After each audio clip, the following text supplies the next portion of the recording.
আসসালামু আলাইকুম, welcome back to tips Bangla. আজকে আবার হাজির হয়েছে নতুন একটি ভিডিও নিয়ে। আজকের ভিডিও গর্ভাবস্থায় ষষ্ঠ মাসের কিছু লক্ষণ, শিশুর বিকাশ, কি কি পরীক্ষা করতে হবে, তাছাড়াও বিশেষ সতর্কতা।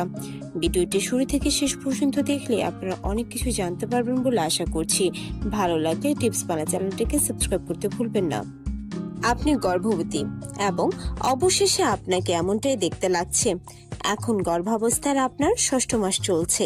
মাত্র কয়েকদিন বাকি আপনার ছোট্ট সোনামণিটিকে কোলে তুলে নেওয়ার জন্য। আপনি কি এটা বিশ্বাস করতে পারছেন? হ্যাঁ, আপনি আপনার তৃতীয় ত্রৈমাসিকে প্রবেশ করতে চলেছেন। তাই সকালের অসুস্থতার মতো গর্ভাবস্থার প্রাথমিক লক্ষণগুলো হ্রাস পাবে এবং এর পরিবর্তে আপনি বিভিন্ন উপসর্গগুলির সম্মুখীন হতে শুরু করবেন। এখন চলুন জেনে নেওয়া যাক গর্ভাবস্থার ষষ্ঠ মাসে আপনার কি রকম ডায়েট ফলো করা উচিত। প্রথমত, সমস্ত ভাজা পোড়া জাঙ্ক খাবার এড়ানো এবং পরিষ্কারভাবে রান্না করা বাড়ির খাবার খাওয়াই ভালো। ফলিক অ্যাসিড, লৌহ এবং ক্যালসিয়ামের নিশ্চিত সরবরাহ করা শিশু বিকাশের জন্য প্রয়োজনীয়। গর্ভাবস্থার 6 মাসে পুষ্টিকর ও খনিজ পদার্থগুলির নিয়মিত আপনার খাদ্যের মধ্যে সবুজ শাকসবজি, বাদাম, ফল, গোটা শস্যের খাবার, গাজর, বিট, পালং, টমেটো, মিষ্টি কুমড়া, পেঁয়াজ, স্যালারি, ব্রোকলির মতো কিছু শাকসবজি নিয়মিত খাদ্যের অন্তর্ভুক্ত করা যেতে পারে। তাছাড়া আঙ্গুর, বেরি, আপেল, আম, চেরি, পেয়ারা ইত্যাদি ফলে প্রচুর পরিমাণের অ্যান্টিঅক্সিডেন্ট ও খনিজ পদার্থ রয়েছে, যা গর্ভাবস্থায় অনেক বেশি প্রয়োজন। এখন আমরা জানবো গর্ভাবস্থায় ষষ্ঠ মাসে শারীরিক কি কি পরিবর্তন ঘটে। আগেই বলেছি, অবশেষে আপনি গর্ভবতী হওয়ার চেহারা পেয়েছেন। 6 মাসের গর্ভবতী অবস্থায় আপনার পেট দেখা যেতে শুরু করবে। এখন পর্যন্ত আপনার শরীরের ওজন অনেক বেড়ে যাবে, পেট বড় দেখা যাবে, নাভিটি প্রসারিত হবে এবং এটি প্রসবের সময় পর্যন্ত চলবে। শিশুর দ্রুত বৃদ্ধির কারণে আপনি ঘন ঘন মাথা ঘোরা এবং হালকা মাথা ব্যথা অনুভব করতে পারেন। 6 মাসের গর্ভাবস্থা মহিলারা যে সাধারণ উদ্বেগগুলির সম্মুখীন হন, প্রথমত বদহজম, কোষ্ঠকাঠিন্য, পিঠে ব্যথা, পায়ে টান লাগা এবং অশ্ব। তাছাড়া পায়ে এবং গোড়ালিতে ফোলাভাব অনুভব করতে পারেন এবং অনেকের জুতোর মাপ বেড়ে যেতে পারে।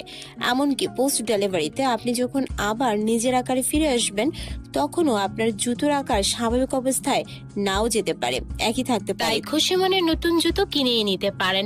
এখন আমরা জানবো গর্ভাবস্থার ষষ্ঠ মাসে সবচেয়ে বেশি যে সমস্যা হয় তা হলো পেটের এলাকায় চুলকানি। 6 মাসের মাঝামাঝি সময়ে পেটের এলাকায় চুলকানি দেখা দেবে। এটি ঘটার কারণ আপনার শিশু প্রায় সম্পূর্ণরূপে উন্নত এবং আপনার ত্বক ক্রমবর্ধমান ব্রণ ও বর্ধিত গর্ভাশয়ের সঙ্গে সামঞ্জস্য রক্ষার জন্য প্রসারিত হয়।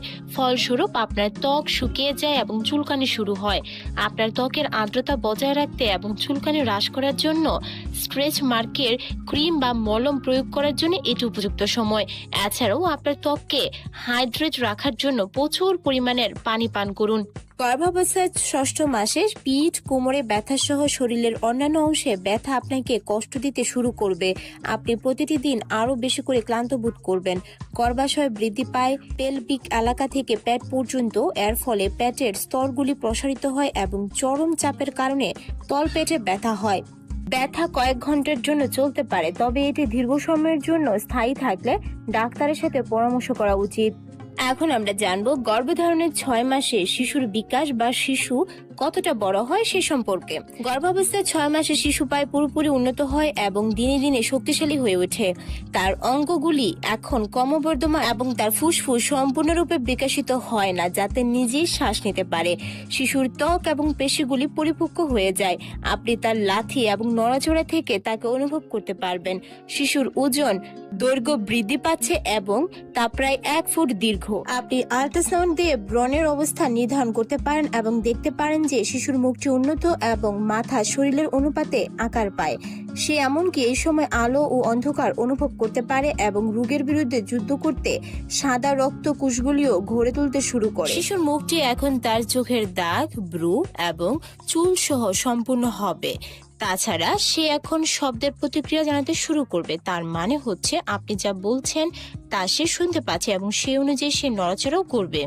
গর্ভাবস্থায় 6 মাসে আপনাকে যেই পরীক্ষাগুলো করতে হবে, প্রথমত নিয়মিত ওজন পরিমাপ করা, রক্তচাপের চেক আপ করা, গর্ভাবস্থায় ব্রণের অবস্থান এবং আকার পরীক্ষা করা, প্রোটিন এবং সুগারের পরিমাপের জন্য প্রস্রাব পরীক্ষা করা, ডায়াবেটিক্স পরীক্ষা যেখানে আপনাকে গ্লুকোজের পানি 1 গ্লাস পান করতে বলা হবে এবং রক্ত পরীক্ষা 1 ঘন্টা পরে করা হবে। গর্ভাবস্থায় উচ্চতা পরিমাপ করা, শিরার ফোলা যদি স্থায়ীভাবে থাকে বা কোনো লক্ষণ দেখা যায় সেক্ষেত্রে পায়ের পাতা এবং অঙ্গবিন্যাসেরও পরীক্ষা করা উচিত। আশা করছি ভিডিওটি দেখে আপনারা বুঝতে পেরেছেন গর্ভাবস্থার 6ষ্ঠ মাস হচ্ছে অনেক গুরুত্বপূর্ণ, আর এই সময় একজন গর্ভবতী মায়ের এই ধরনের কাজগুলো অবশ্যই করা উচিত। ভয় না পেয়ে সুস্থ সন্তান পেতে তাদের নিজের প্রতি যত্নশীল হওয়া উচিত এবং এই পরীক্ষাগুলো করে নিশ্চিত হওয়া উচিত। ভিডিওটি ভালো লাগলে টিপস বাংলা চ্যানেলটিকে সাবস্ক্রাইব করতে ভুলবেন না। আল্লাহ হাফেজ।